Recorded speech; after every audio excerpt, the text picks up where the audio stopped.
We've got a real mix for you in today's podcast, brought to you by the team at Vegan Food and Living, the UK's best-selling vegan magazine. We're talking Shambhala and what Molly had to eat while she was there, the TikTok trends that I've been trying in the kitchen. We also touch on climate change and the food within our own plant-based diets that we can choose that make a difference and have less of an impact. And then we're chatting to the vegan queens about homophobia, diversity, the link between oppression and veganism, and the things that they enjoy cooking when they're at home. Well, I'm pleased to say that Molly made it back just about in one piece from Shambhala, although just about, as you can tell from my voice. Well, this is the good voice. This is the best it's been since coming back. It's an improvement on yesterday. Oh God, it's an improvement on yesterday because I'm not crying. Look, if you don't come back crying from a festival, then you haven't had a good time, have you? You know, did you go to a festival? Exactly. Oh my God, everyone just needs to go to Shambhala. Like everyone needs to go because it's just another world. It's just when I think back to it, I just feel so happy. Like I didn't have any anxieties the whole weekend, and that's so mad for me. Like that's actually so, like whenever I go out recently, I've been quite bad at, like, it'll come to quite late in the night and I'd be like, I need to go home, like this is too much for me, I need to go home. But I didn't feel it once. I was just like, I want to keep going. Like I just want to see what else is out there. Yeah. Like, I was the last one going back to the tent. Like I was out. God. I was out doing my boyfriend, who is like a Shambhala vet. Like he has been so many times, and he was just like, I'm gonna go to bed. And I was like, I'll see you there. No, don't stop the party. Do you know what? I might go next year because it's quite nice being so late in the summer, isn't it? Oh, and it's like the perfect size. You could be sort of at a tent somewhere and be like, I just need to nip back to tent, and you'd be there and back within 20 minutes. Oh, that's so much better than Glastonbury. I know, that's my thing. Like Glastonbury is just, I love Glastonbury, don't get me wrong, but this is just completely different. There's no expectations. Like you can just be so silly. I was just so silly the whole weekend, and there was no one being, I'm not saying, you know, people that go to Glastonbury or whatever are judgy, but there was just no judgment. You could just be whoever you wanted, and everyone was just like, everyone was so kind. That is the best thing to say. Everyone was just so kind. Oh, that sounds I'm so jealous. It's not fair. I want to go. I'm not ready for the summer to be over. It's like, no, I know. And today it's like freezing. I'm wearing a jumper, and it's like very autumnal weather. I gotta be honest though, I'm kind of happy that it is. I feel like I need to put the brakes on summer. I know what you mean. It's been like, it's been sort of full pelt. Let's enjoy all the sunshine, hasn't it? And I know. And it is like, I can just have a rest and put a cozy cover up on. I've got one more. I've got my day festival this Saturday coming up. Right. And that'll be the last thing. I'm never going out ever again. Yeah, right. We'll hold you to that. Okay, please do. What was the food like? I'm guessing, well, it was, we talked about it last week, didn't we? We said it was all like meat and fish free. So all meat and fish free. There was dairy there, but a lot of it was like 70% vegan milk, which was just amazing. The food, oh my God, so good. I was just eating so well all day. We were like, we'll do our own breakfast stuff and then we'll have lunch and dinner out. But we were just having breakfast, lunch and dinner out because it was just so good. Yeah, it was just, breakfast was classic, like hash browns, whatever, and just hash browns for breakfast. But there was like smoothie bowls, well, lots of just like standard breakfast camping food. But then for lunch, what were my favorite places? So there's this place called Dosa, which was kind of like, have you had a Dosa pancake before? No, I don't think so. It's like an Indian pancake. Yeah, I think it might be Sri Lankan. Okay. And it's like a very sour, bitter tasting pancake. It's very, very, very thin. And then it was filled with like dal. And then it had like onion bhajis on the side. You could get 3 giant onion bhajis, genuinely the size of my head, for £5. Oh my God. It Oh, was so good. I love sort of savory pancakes and crepes. I might try and recreate those. That was, yeah, do it. Because, yeah, dosa was really, really easy. And then what else I had? There was tofu tacos, the first thing I ate, which was so good. Pizza, which was really, really nice. It was like this sort of, they'd made their own cheese from tofu and nutritional yeast and sort of stuff like that. It was really, really nice. And then there was one place I didn't actually get, but I just ate all of my boyfriends because I was just like, no, I'm not hungry. But then I seen his, I was like, okay, I'm hungry now. I need to try this for the podcast. I need to try this. I need to try this. So it's from a place called Tibetan Kitchen, and they're based up in Manchester. And oh my God, I've never tasted food like it in my life. It was just so well done. It was just like a chickpea and spinach sort of curry dish thing, with rice and a dal and the thing called a momo, I think it was, which kind of like a dumpling, which was fried. Oh my God, it was so good. The flavors were just amazing. Like really, really, what would you say? Kind of like very rich in cardamom, and like fennel and just all the lovely things that I just love. All the spices. That's the best thing all about the festivals. Spices. It's all that world food, isn't it? Like the street food, and you just get to sample so many different cuisines. Yeah, that you just wouldn't try normally. And like as you said, these are restaurants that are, you know, up and down the country. So places that you just wouldn't normally go. Well, you probably wouldn't get a chance to go through half the year. Unless you actually went to that place. So, and it was nice to just see places that weren't from London. And that were kind of, you know what I mean, like from different parts of the country, which was really, really nice. The food, so good. And then you can come home and sort of try and recreate it, can't you? Because that's my plan. I've been we've been in my family, we've been doing some TikTok cooking. So I love that. So my daughter's been making the vodka pasta that seems to be a trend. Classic. Obviously the vegan version of it, and it's so nice. I don't think I've ever tried it. Does it taste like vodka? No, but it's like creamy and tomatoey and just really. I love a tomato pasta. But it's sort of it's just like it's nice sort of carby comfort food. And then I did the cucumber salad that's doing the rounds. So you get the cucumber and you slice it sort of halfway through on a slant, and you turn it over and you do it the other way. And then it's like a springy coil. I've been wanting to do that. And then you marinate it in what was it? Soy sauce, garlic, chili. Trying to think what else. Sesame oil. Toasted sesame oil. I think it was peanut oil, the one I had, but I didn't have any of that, so I just used the toasted sesame oil.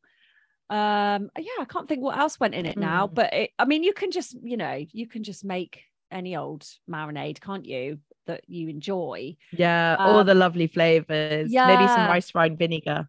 Yes, I think that was in it as well. And then I put some spring onions and some salted peanuts on top for a bit of crunch. It was so good. I've been wanting to do that because it just looks so cool. I've seen people obviously when you get the chopsticks and then you just bring it up and it's all springy. It's a bit mad. It's really easy though. If I can do it, Molly, you can definitely do it. So do us a reel. Okay, I will. I'll do us a reel. I'll get back to my cooking. That's the one thing as well. I've been so looking forward to just cooking my own food again. Because obviously we went to Devon and then we only really had 2 days, and then we obviously went to Shambhala, so I've not really been spending much time in the kitchen, so I've not really been spending much time in the kitchen since I've been back, to be honest. I've just been kind of very easy foods. Whatever you can find, just whatever I ready can find. Made. Oh God, yeah. But I'm back, baby. Well, in other news, vegan Kit Kats are back, aren't they? So this has sort of come out over the weekend, that because they kind of launched and then they disappeared, and what they didn't tell us was, well, I don't remember reading. No, it was a trial. They did not say that. I wonder if that was kind of just sort of, I don't know, a fallback, because loads of people called them out for it, didn't they? Just be like, you did it for maybe 2 weeks. Yeah. And then maybe it was a bit longer than 2 weeks, but it was a short time. And then it just went away. Exactly. and we're all trawling all the supermarkets going, let's get some more of those Kit Kats. Yeah. And they're just gone. So yeah, I think it was a trial just in the UK, wasn't it? And now they're rolling it out in 15 European countries, including the UK. Yeah. So so that's pretty cool. I know that Nestle is a company that divides a lot of vegans. For sure. But if you just love those Kit Kats, or you're new to veganism or whatever, then they will be back on the shelves soon. So yes. And I think last time they were £1, weren't they? How much are they now? I don't know. They've not confirmed. This is the thing. They've not confirmed dates. They've not confirmed prices. They've not confirmed where they're going to be, because last time it was Sainsbury's only and for £1. Oh, but okay. That could change. Okay. Well, there you go. The other thing that's been in the news is a big study of our food choices. I mean, everybody's talking about the climate crisis at the moment, rightly so. Yeah. Obviously, it's been a conversation going on for decades now, but it seems to really be ramping up. I think as everyone kind of sees, what a hot, dry summer we've had. Yeah.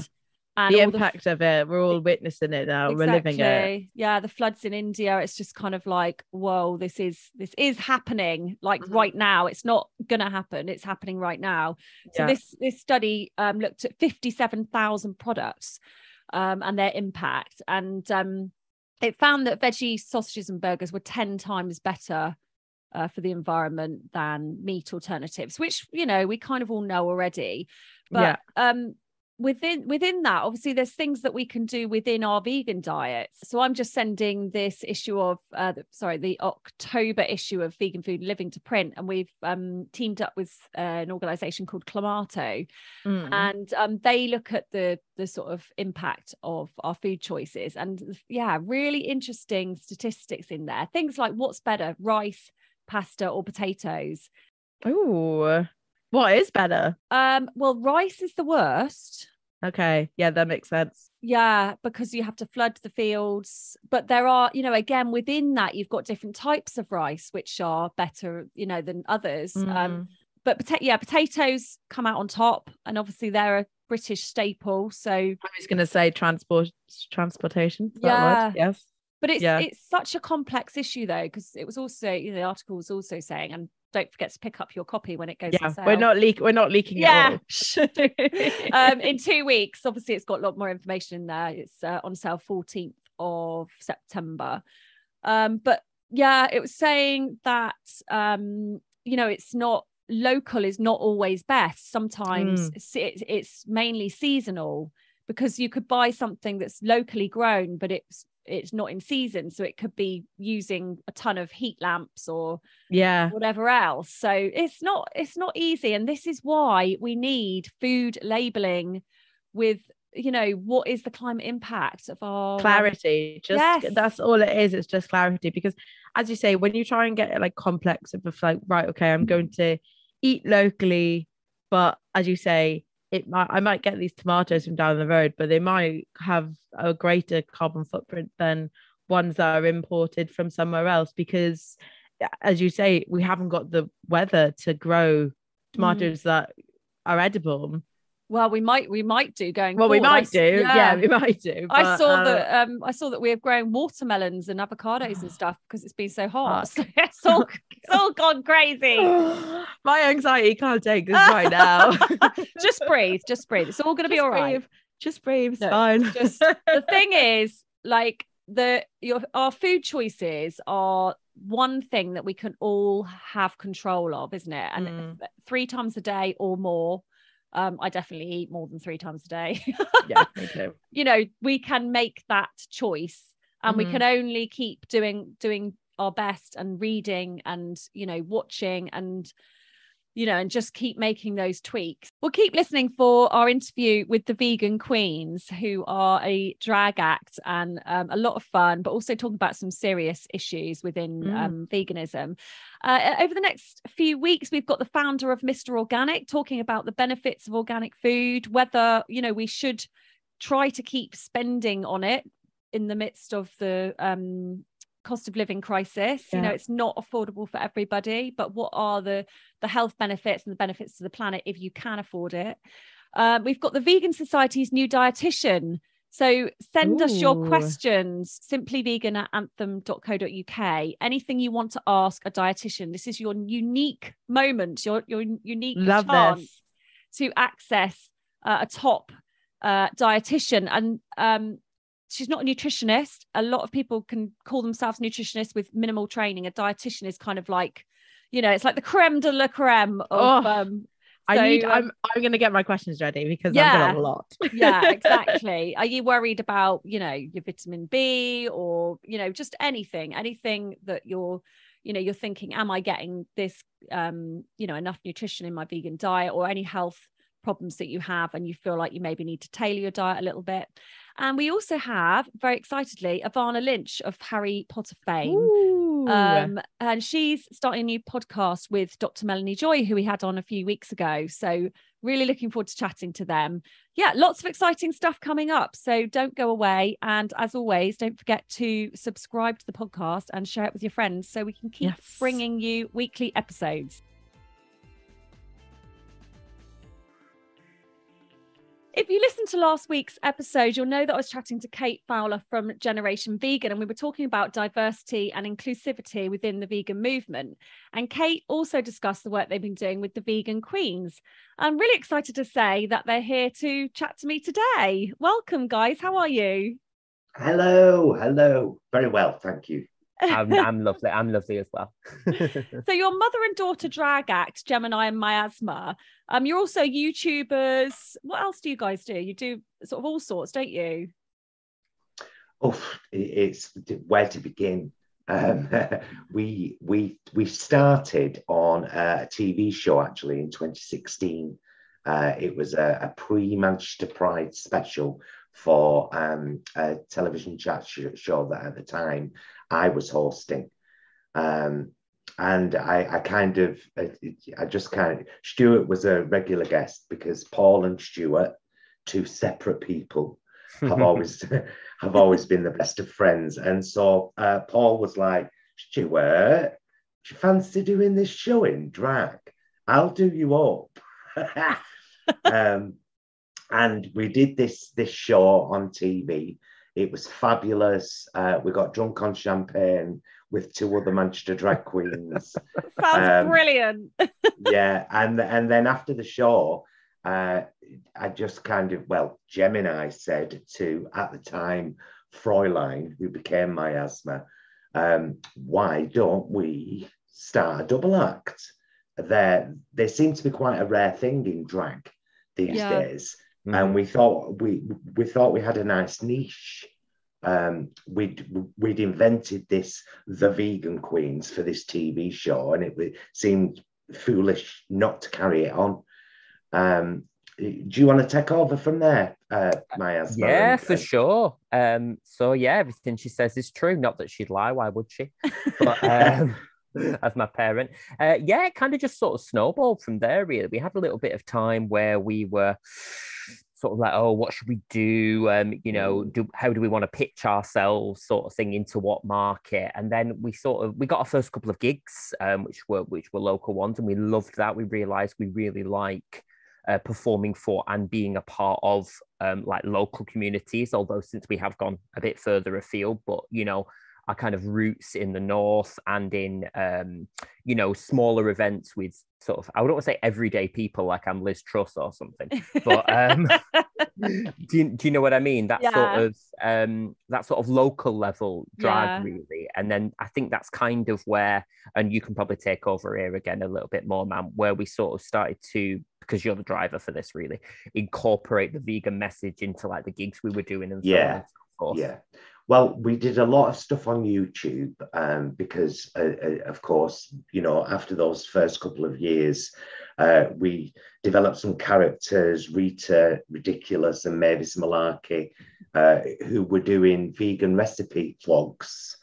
And they were very funny. They were very long, but it was always vegan food.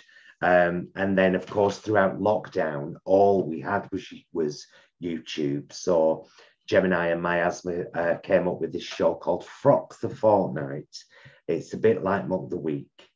But without the copyright infringement. Yeah, exactly. But I think the core of what we do now is we perform cabaret style at small, local, free Pride festivals throughout the Northwest and beyond. We've really kind of built a name for ourselves as the Vegan Queens. We always sing live, everything from musical theatre to modern pop. Yeah. And we have a great time doing it. We do. It looks like you've had a brilliant Pride season just by sort of scrolling through your social media. So why veganism then? Presumably you weren't always vegan, or when you met, was one of you vegan? How did it come about? We were both vegetarian.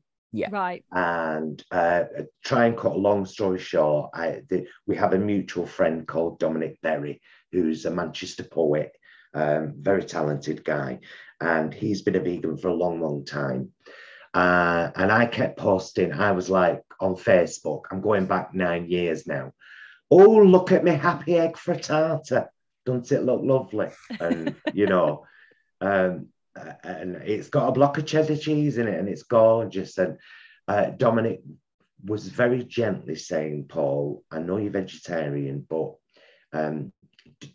do look into the egg and the dairy industry. He wasn't sharing any graphic content with me. He kind of, what he did was he opened the door. Yeah. And then this other friend of mine called Lee watched a documentary on Netflix called Vegucated. Right. And I saw it the first time and it really impacted me. At the time, I was a support worker and I was talking to one of the guys I supported about it. And he said, will you watch it with me? And I said, yeah, I don't mind watching it a second time. And it destroyed me. Whether I was more open to it, whether my ears were bigger, whether my compassionate side had kicked in, it wasn't just something I was seeing anymore. It was something I was a part of. Mm. And I watched it the second time and I came home to my husband, Jason, and said, we are going vegan from this point forward. And that night, I phoned my friend Debbie. I said, you can come and pick up all the corn in my freezer, because it was all vegetarian at the time. Yeah. You can come and pick it all up. And I went to Holland and Barrett the next day and did my first vegan shop. And I've never looked back. And as far as I know, I've made one boo-boo in the 8 years. And it was in the first 3 months where I had a milkshake from Holland and Barrett. I think it was called No Moo. Right. And I was drinking it and I was like, this is really sweet.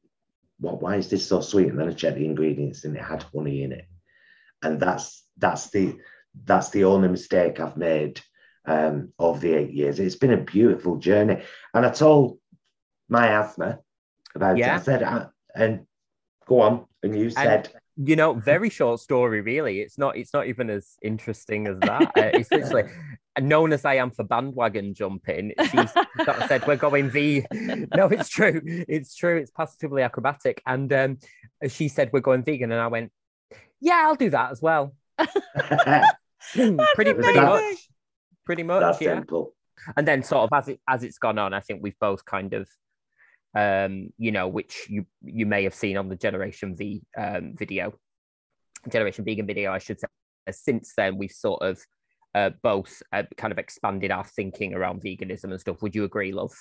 Yeah, absolutely. Kind of, absolutely. And how it relates to intersectional approaches to oppression and so on and so forth. So it has obviously, since then, I've gone from, yeah, sure, I'll do that, to, oh, okay, at the same level as my lovely mother here, of going, okay, this is an intrinsic part of my identity now. Yeah, definitely. Actually, I would like to mention something here because I think it's quite important. In way before the veganism, in 2010, when we were just friends, as in we met in 2009, didn't we? That's right, yeah. So in 2010, there was a homophobic attack on a PCSO called James Parks in Merseyside, and it was quite horrific, and it got real national press. I'm talking about this because it all links in. And we immediately pretty much started to look into homophobic attacks, realized that there were so many still around the world, and in many places around the world it's illegal to be gay. There's a death sentence for it. And we'd been very comfortable in our bubbles with our friends and our lives and our places where we were fully accepted. And so it was easy not to see these things outside of ourselves. But when we looked and we saw them, we created a company called Pink Triangle Theatre, which ran for 10 years and toured schools, prisons, workplaces, so many places across the UK. We really travelled far and wide with Pink Triangle Theatre. And I think it was that fight against oppression that led to this fight against oppression, because they are, as Miasma said, intrinsically linked. Otherwise, it's speciesism. If you're fighting against oppression against humans, it takes the smallest step to include animals in that bracket and to fight against their oppression too.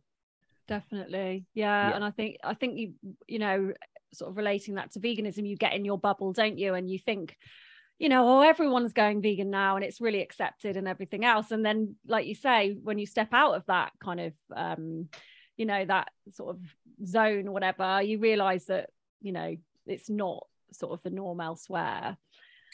Yeah, very much so. So is there much of a vegan presence within the LGBTQIA community, or are you kind of, you know, unique?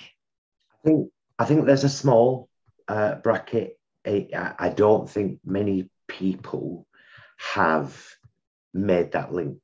Yeah.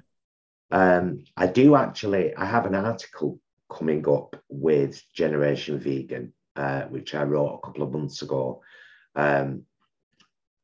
which is a kind of a call to compassion. It tells the story of how our work with Pink Triangle Theatre led into our being kind of influential activist vegans, really. Even through comedy, we still present an activist vegan face to the world. And it's, yeah, these things have become very important and intrinsically linked. I think it's the conversation that is starting to sort of come about, isn't it? And I think it's brilliant. Like Kate was saying last week, you know, this is kind of the next step with the whole movement, really, I think, is just kind of opening up these conversations. And, you know, I think things have sort of moved on so much over the last sort of 5 years with the whole vegan movement. And it's, you know, it's exciting. I think it's really exciting to be, you know, sort of coming together and having these chats. Yeah. Your video with Generation Vegan made me cry. It was so lovely, and just kind of the music, and you just both look amazing. And I also watched the video, like the day in the life of you guys going up to London, and it made me laugh. With the hotel breakfast, I thought, oh, really? Like, you really feel like when you go to a hotel in London these days, you're going to have like this whole vegan spread, and it's not. It's always the beans and the toast, and there's but especially at Hilton. I know. Yeah. I know. Like, come on. And I was honestly, I was actually, and I know it's childish. I know it's childish. I don't care. I was really offended that the room had been booked very obviously for vegans. It'd been made very clear to them that there were 2 vegans having the room, and they wouldn't give us any soya milk. They said it would be available for breakfast, but we couldn't have any at the night time. That's ridiculous. And when we went into the room, there were little pots of abuse milk sat there. And so I threw them in the bin and put awful things on top of them so they can't reuse them. Because I was just like, I'm not having that. Yeah, we were fuming. I was like, I'm going to DM Paris Hilton and let her know what's being done in her name, if you don't mind. I love that. She never replied to me, spoiler. Oh. But here's the thing, though. It's not just hotels and stuff these days. Miasma, talk about your flight to Chicago, because that still appalled me. Yeah. No, to this day. So I went to Chicago with my day job in February this year. It was really exciting, really looking forward to go. And as a sidebar to what I'll talk about with the flight, I realized in many ways how lucky we are in the UK in terms of like availability, even of the most basic kind of vegan things, at your local supermarket and so on and so forth. It was an absolute nightmare trying to find vegan food abroad, which is strange because as somebody raised in the UK, obviously we always see that image of America as being abundant. I mean, obviously less so in recent years. We all have more awareness of what these kind of fantasy places are actually like. So I think that I was shocked by that. But here's the thing. So I was on BA, and don't bleep their name out because they should own their mistakes. Definitely won't. And it was I can't remember how many, it was a 9-hour flight to Chicago, I think. And on the way back, well, I think the flight back was a little bit longer. It might have been more like 12 with stopover and so on and so forth. And do you know, there wasn't a single thing on the plane that I could have. There wasn't plant milk, there wasn't meals, there wasn't snacks even that didn't either have residue of dairy in them or whatever. And I spoke to one of the people on the flight, and again, I will just reiterate, this is BA. Yeah. So even the name itself, British Airways, kind of implies this is the standard for our country. Yeah. And a long flight. You're not just talking a couple of hours and all you can make do. This is the thing. This is the thing. And so this guy, I mean, they tried to be really helpful. I don't want to diss the cabin crew here, but their sort of manager came over and sort of said, you're supposed to tell us in advance. And I said, well, I didn't book this flight. This is my work. And 2, I kind of think in 2022, why wouldn't you be offering that? Yeah. And also on a purely practical level as well, if you're flying somewhere, and just considering the waste that there must be, because that's important as well. We need to think about waste as well and our resources, don't we? And so on and so forth. Like, it stands to reason, non-dairy things last longer. Yeah, exactly. Why wouldn't you, on a plane, just use plant-based milks that you can keep reusing rather than all the endless waste? Yeah. It was really shocking. And when I came back, I had the right face on, didn't I? Love? Yeah, but these are all like important things that we do. We bring these up sometimes in comedy moments on stage while we're having a bit of banter, but we know that we're planting a seed out there saying, hey, if you're all about freedom and fairness and people not, I mean, that's an oppression. The simple fact that there isn't plant milk available on a 9-hour flight on a British Airways flight is oppressing to vegans and the people who are dairy intolerant. Yeah, exactly. It just is. Yeah. This is it. You just presume now because it's so, become so mainstream and so available, but then I think I was on a train and they had a buffet cart and they didn't have any kind of alternative milks, and I was just like, okay, so it's just a black coffee then. It's just come on, drag yourself into Absolutely. In this day and age, it's a bit like if you go somewhere and they're like, no, we don't, you sort of like, what do you mean? Yeah. It really stops you in your tracks, doesn't it? And it's kind of like what? Yeah, I mean, I think the hotel thing needs to change, and it needs to change quickly, because having to request it ahead of time just for a little bit of milk to go in your cup of tea in your room is just a bit ridiculous, isn't it? It should become standard. So you mentioned that you sort of veganism, you touch on it in your comedy act. What sort of things do you discuss, and how is it received by your audiences? I want to give props here before she says to how beautifully my mother does this, because she tends to take the lead on this. And as in you were telling the story about Dominic being really gentle with you, I think I'm just fangirling here for my mother. I think she really handles that conversation and leads on it beautifully and really gently. So now I'll let her speak. No, I think we both do. I think the part that we both play in that conversation is very important, because I do my bit and then Miasma brings it back to the act. But in a nice way. And that's very important, because I can get quite passionate sometimes. So usually it's somewhere near the beginning of our act, where we'll kind of say, I'm Gemini, this is my lovely daughter, Miasma, together we're the vegan queens. Why we're vegan? And then I'll just kind of launch into, we don't use anything that comes from an animal in any way, shape or form, not on our faces, not on our bodies, nowhere at all. And then usually I'll launch into, while we're on the subject, just a quick bit of advice here. The link between climate change and animal agriculture is definite, proven, cannot be denied. And you're a part of that. Please just try one vegan meal a week. Yeah. And then make it 2. And then Miasma will say, and that's the statement from my mother. Now I'm with the act. Yeah. There's our vegan propaganda. Let's have a show tune. Yeah, exactly. Yeah.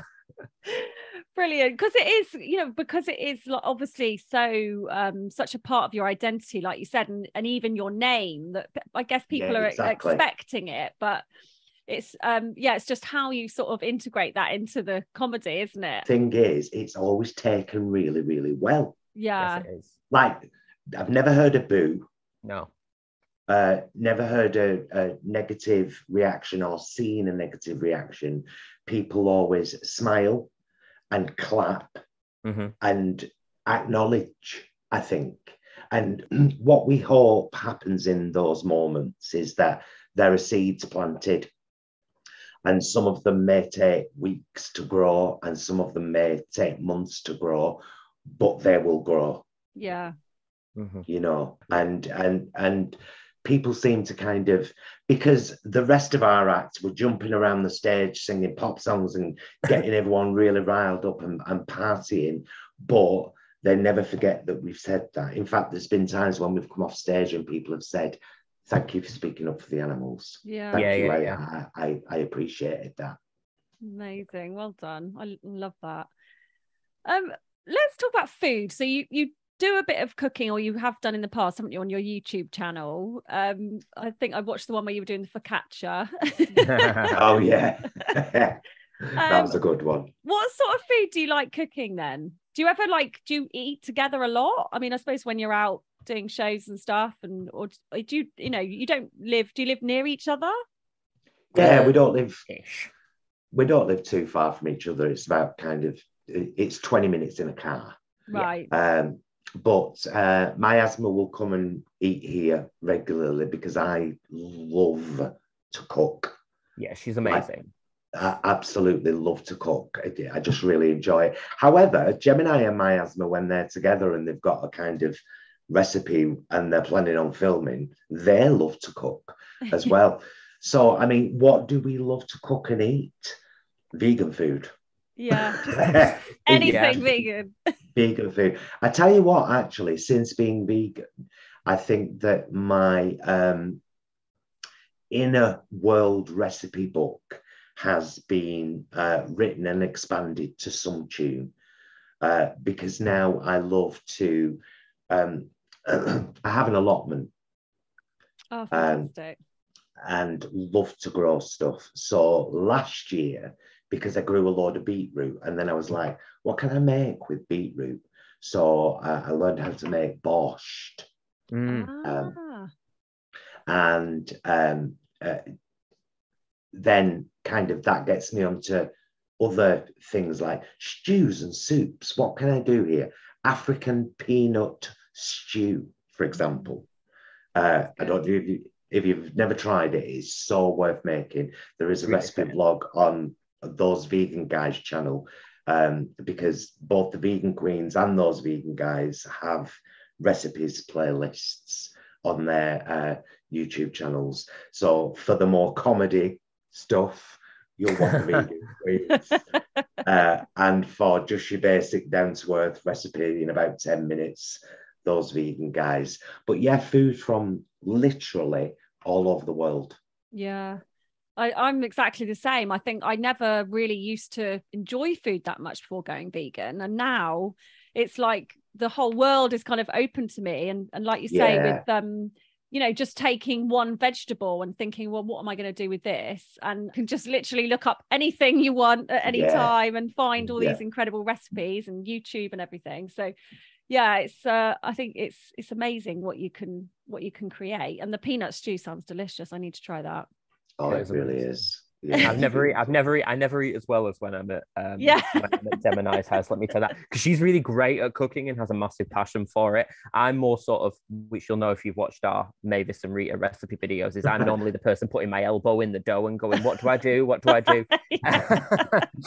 But yeah, so yeah, but anything, it's fun, and I think food should be like fun as well, shouldn't it? Oh yeah, absolutely, yeah. Yeah, definitely. It's something that connects us all at the end of the day, isn't it? And again, we were talking about that last week. Well, just to finish, what do you think the future is of the vegan movement? We've talked a little bit about how it's kind of moving forward. What can we do to kind of come together and, really drive it forward into, the next sort of decade, I guess? Mm-hmm. Do you want to go first, Miasma? Because I've got quite a little bit to say about this. I'm gonna focus on the infighting. Yeah. Just so you know. That's cool. I'll talk more generally then in terms of, I guess I think keep on practicing, as I hope we do with our act. I think we do. That kind of radical compassion and reaching out to people. And I think we're all becoming more aware, more than ever before at the moment, of the kind of structural inequalities in society. They've been laid bare, haven't they? Particularly coming off COVID and so on and so forth. Yeah. And I think people are slowly, and that's not a critique, people come to things in their own time, slowly starting to make all the connections between these different forms of oppression and these different forms of societal control. And hopefully, if we keep approaching people with compassion and going, hey, there's this, have you thought about this? Then really we can look forward to a more vegan friendly future for all of us. Definitely. Brilliant. I just think that as vegans, we have to embrace that everyone is on their own journey. We should never guilt somebody for example, eating packaged food. I see that a lot on the internet. Yeah. Someone is brand new on a vegan journey and they're eating Beyond Burger, and someone's ripping them for it and saying that is so unhealthy. Why on earth would you want something that looks and tastes like meat? Because I really enjoyed meat. That's why. And so I think when someone is on their vegan journey, less shaming, more support on that journey, and just less of the infighting amongst us. If you want to be a whole food, plant-based vegan because you're a purist or a bodybuilder or whatever you are, fine, lovely. Don't expect everyone to be like you, because what you do is you push people away from the journey.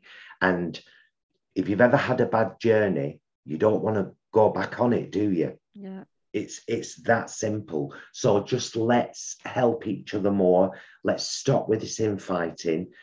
We are all vegans, no matter where we are on that spectrum. We're all vegans, and that's the important thing. So let's support and encourage each other without the shaming. That's so well said. Yeah, you need to be up on a lectern somewhere, like giving a you got me all fired up now. Yeah, I mean, you see on Facebook all the time, don't you? Oh, it's got palm oil, someone's sort of, is this vegan? Is this okay for me to eat? No, it's got palm oil in it. And then they're like, oh, palm oil, okay, is that not vegan? It's like, just kind of like, let's just keep it simple. If you're new to veganism, you can't cope with all these, I've got to go vegan and I've got to be palm oil free and I've got to be plastic free and I've got to be organic. And it's like, it's too much for some of us to kind of deal with all at once. Just, like you say, just support everybody wherever they are. And, if they have a bit of dairy and they slip up, it's not the end of the world. Just encourage each other to keep going.